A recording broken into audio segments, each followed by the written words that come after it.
Fala pessoal, tudo bem? Vamos analisar essa notícia que saiu no Valor Econômico. Ações da Movida fecham em alta de 13,61% com resultados do quarto trimestre.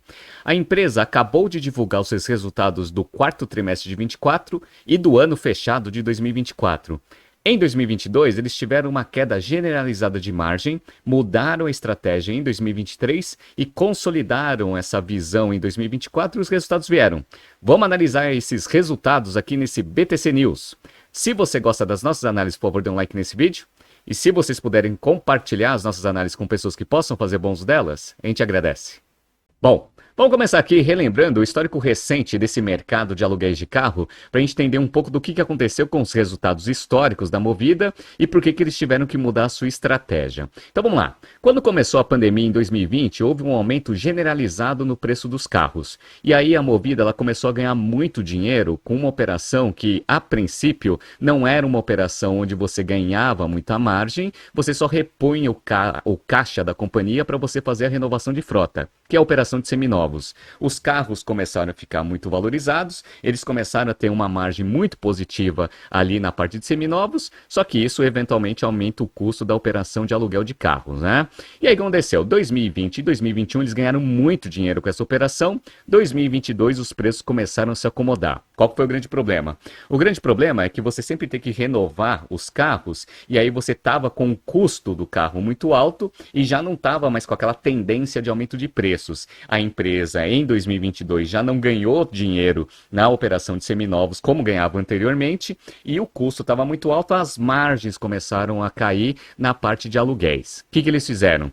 Eles começaram a fazer uma reformulação da sua estratégia, concentrando a maior parte da sua receita, indo para a parte de gestão de frota de terceiros, onde você tem uma margem operacional melhor, dado que você tem menos despesa para você conseguir eventualmente tocar essa operação.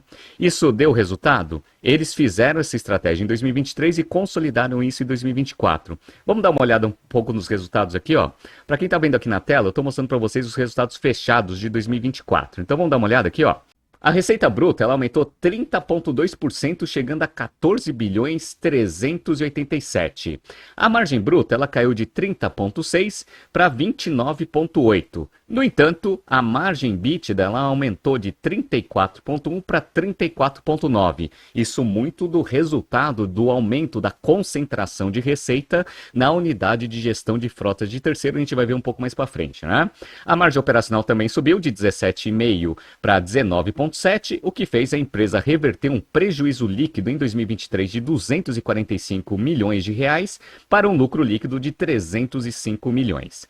Vamos pegar aqui alguns indicadores operacionais das três unidades de negócio, que é a unidade de rentacar, que é aluguel para pessoas físicas, gestão de frota de terceiros, que é aluguel para as empresas, e a parte de seminovos. Então vamos lá, pessoal. A frota aumentou 7,8%. No entanto, o nível de ocupação caiu de 79,9% para 77,8%.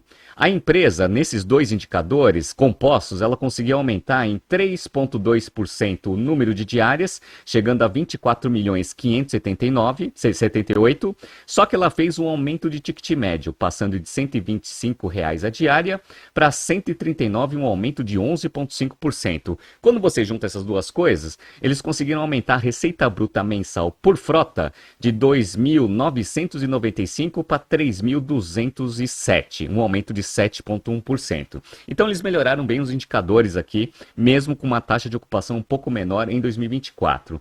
Na parte de gestão de frota, eles aumentaram bastante. Olha o foco aqui, ó, 12,1% o aumento da frota, tá maior do que da Rentacar, beleza, já era também, né? Número de diárias também aumentou 18,8%, chegando a 44 milhões de diárias, e a receita bruta média mensal por frota também aumentou 21,3%, passando de 2.157 para 2.616. E na parte de seminovos, eles aumentaram os pontos de venda aqui de 88 para 89, 1,1% de aumento, com o número de carros vendidos aumentando 36,1%, chegando a 103 milhões de carros vendidos em 2024.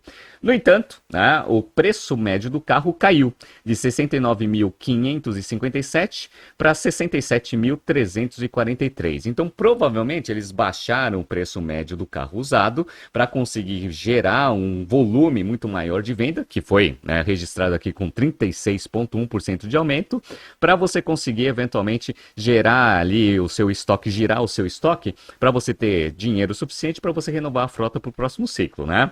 Interessante. Então a gente pegou aqui os indicadores principais aqui das 3 unidades de negócio. Vamos analisar agora a performance financeira de cada uma. Então vamos lá, ó. Uma das coisas importantes é que com o aumento do ticket médio progressivo nesses últimos trimestres, a empresa conseguiu chegar num yield, que é a receita por, né, custo do carro, de 4,3% aqui por mês. Isso daqui é interessante por quê? Porque quando você pega a margem disso daqui, vai dar uma rentabilidade ali em torno de uns 2,5%, que é muito maior do que o custo de capital que a empresa tem atualmente. Eu vou mostrar isso para vocês, né? E aí eles fizeram aquele aumento de valor da diária, passando de 125 para 139 aqui, reais por carro, e também o volume diário também aumentou 3,2%, ou seja, o resultado da Rent-A-Car deve ter aumentado bastante, a gente vai ver daqui a pouco, né? Em seminovos, eles aumentaram bastante a performance de venda de carros mensal por unidade aqui que eles tinham, né? Que aumentou para 89. Então eles chegaram aqui a 39 carros vendidos na média mensal, e o guidance deles era 34, né? Aumentaram bastante em relação a 2023, que eram só 28, né? E aí, qual foi a grande mudança de estratégia? Aumentar ainda mais a alocação de recursos da frota na parte de gestão de frota de terceiros. Então, eles chegaram aqui a 60% da alocação de capital em gestão de frota de terceiros e 40% na operação de Rent-A-Car, né? Qual foi o resultado disso? A gente vai ver agora nos resultados financeiros das unidades de negócio. Então, vamos lá, pessoal. Eu estou mostrando primeiro a Rent-A-Car. Então a Rent-A-Car, ela aumentou aqui a receita bruta em 16,1%, chegando a 3.617. Perfeito, né? A margem bruta aqui, ela aumentou de 44% para 57,8%. Isso muito pelo aumento do volume e também aumento do ticket médio. Interessante, né?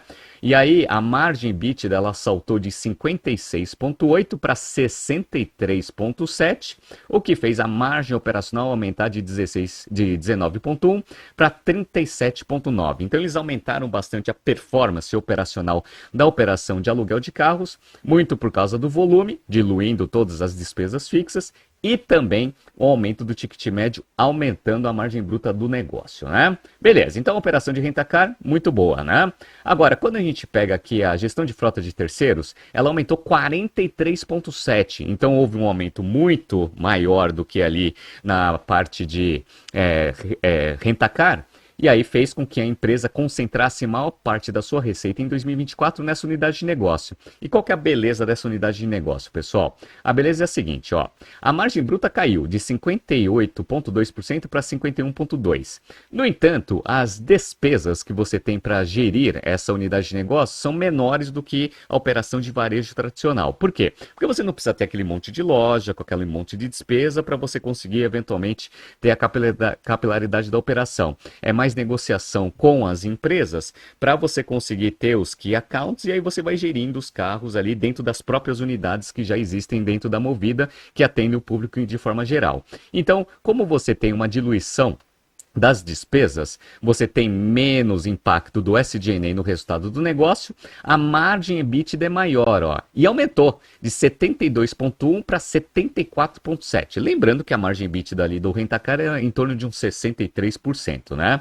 E a margem operacional também é muito maior, 46,8%, aqui caiu um pouco, né? 41,1% por causa da depreciação um pouco maior nessa unidade de negócio, né?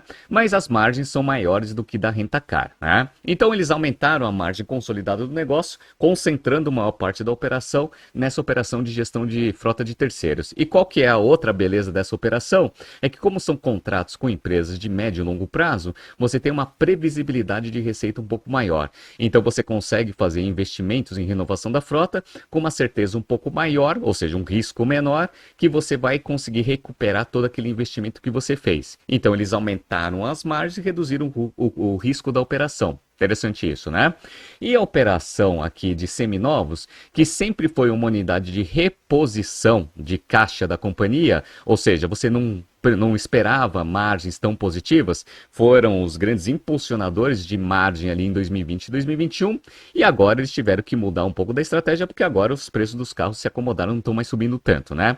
Mas em termos de receita, a receita aumentou 31,8%, chegando a 6 bilhões 982. Perfeito.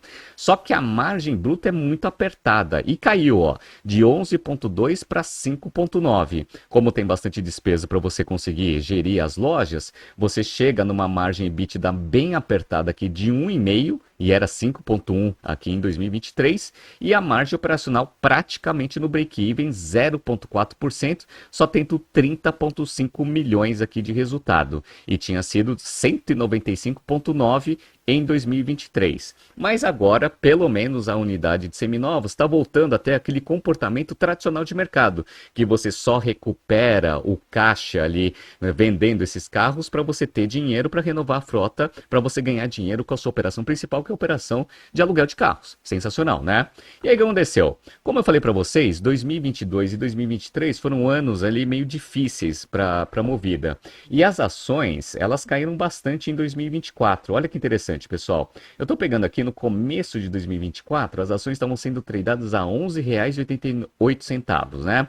E ali no final de 2024, elas estavam sendo tradeadas a R$ 3,51. Por que houve essa queda generalizada nas ações da Movida? Vamos lá? Bom, para quem tem aula comigo, sabe que um dos indicadores que mostra a tendência de aumento ou queda de uma ação é o ROIC contra o custo de capital, né? Aqui a gente percebe como o ano de 2022 foi difícil. O ROIC ele foi de 8,2%. E o custo aqui da dívida foi de 11,5%, porque as taxas de juros subiram muito rápido. Ou seja, se você está com custo de capital acima do ROIC que você consegue gerir dentro da sua operação, você tem destruição de valor, isso se reflete ali na queda do valor das ações. E essa tendência, ela continuou em 2023, tá vendo aqui, ó? O custo de capital caiu para 9,4%, no entanto, o ROIC também caiu de 8,2% para 8%. Então, você continuava em 2023 com o custo da dívida maior do que o ROIC que a companhia gerava, destruição de valor ali na veia, né? E junto com isso, o nível de endividamento da empresa aumentou e a relação dívida líquida sobre EBITDA também mostrou uma tendência de alta, o que aumenta muito o risco da operação. Olha que interessante, pessoal. No quarto trimestre de 2022, relação dívida líquida sobre EBITDA estava em 2,8. As proteções estavam em 3,5, né? Aí passou para 3 no terceiro trimestre de 23 e foi para 3,1 no quarto trimestre de 24. Ou seja, uma tendência de aumento da relação dívida líquida sobre EBITDA e já estava começando a chegar próximo das proteções. O mercado ficou com medo. ROIC abaixo do custo da dívida e ainda uma tendência do aumento da dívida líquida sobre EBITDA. No entanto, eles conseguiram reverter essas duas tendências perigosas aqui para a operação. Olha que interessante, pessoal. Em 2024, eles inverteram, conseguiram gerar um ROIC de 12,3% com um custo médio de dívida de 8,8%, ou seja, criaram um spread aqui de 3,5 pontos percentuais, o que faz a perspectiva de aumento de geração de valor econômico da empresa, que vai se refletir no comportamento das ações. E também reverteram a tendência de aumento de dívida líquida sobre EBITDA. No primeiro trimestre de 2024 chegou a 3,2%, se estabilizou no segundo trimestre de 24 e aí começou a cair, chegando aqui a 3 vezes aqui dívida líquida sobre EBITDA no quarto trimestre de 24. E se você analisar aqui o EBITDA do quarto trimestre, esse índice seria 2,8. Então a empresa ela conseguiu reverter as duas coisas, né? Aumentou o retorno sobre capital investido em relação ao custo da dívida, beleza? E também diminui a relação dívida líquida sobre EBITDA, mostrando uma tendência de queda para o futuro. Quando você junta essas duas coisas, aí a ação ela reage. A empresa, pessoal, ela divulgou resultados aqui na sexta-feira. Então, estou mostrando para vocês aqui. A abertura das ações foi a R$ 4,36. E aí a empresa aqui, ela teve, né, um aumento muito grande nas ações, dada essa reversão aqui dessas duas tendências, fechando o dia aqui com uma alta de 13,61%, chegando próximo a R$ 5,01, né? Bom, agora que a gente já analisou os números, vamos entender o que está escrito na notícia do Valor Econômico e como que esse resultado foi recebido pelos analistas de mercado. Vamos lá. Os papéis da locadora de veículos Movida avançaram 13,61% nessa sexta-feira, dia 21, e fecharam cotados a R$ 5,01 na B3, com o mercado reagindo ao lucro de 62,2 milhões registrados no quarto trimestre. No mesmo intervalo de 2023, a companhia teve prejuízo. Em sua máxima do dia, as ações atingiram 5,09 centavos, enquanto o volume financeiro negociado somou 105 milhões e 4,4 milhões, mais do que 4 vezes o volume do dia anterior, que foi só de 24,6 milhões. Ou seja, muita gente gostou dos resultados da Movida e começaram a comprar a ação, por isso esse aumento de 13,61%, né? Os resultados de outubro a dezembro superaram as expectativas dos bancos, em sua maioria com destaque para o crescimento da receita e da margem bruta e para a redução da alavancagem, segundo o BB Investimentos. Então, a princípio, alguns analistas de mercado gostaram, mas não foram todos. Vamos lá. A opinião positiva, contudo, não é compartilhada pelos analistas do BTG Pactual. 2 pontos. Para eles, o nível ainda está elevado, o nível de endividamento, após a empresa acelerar os investimentos em novos veículos. Ao fim de dezembro, o EBITDA somou 1,24 bilhão de reais, 3% acima da estimativa do Bradesco BBI, enquanto as receitas de 3,24 bilhões de reais superaram em 1% as suas expectativas. Junto ao balanço trimestral, a Movida divulgou sua prévia operacional, que indica a tendência positiva para o começo de 2025, de acordo com o Itaú BBA, incluindo a redução da frota e expansão de margens. Apesar de sinalizar bons números operacionais, a prévia traz motivos para sugerir cautela em relação a 2025, opina o Citi.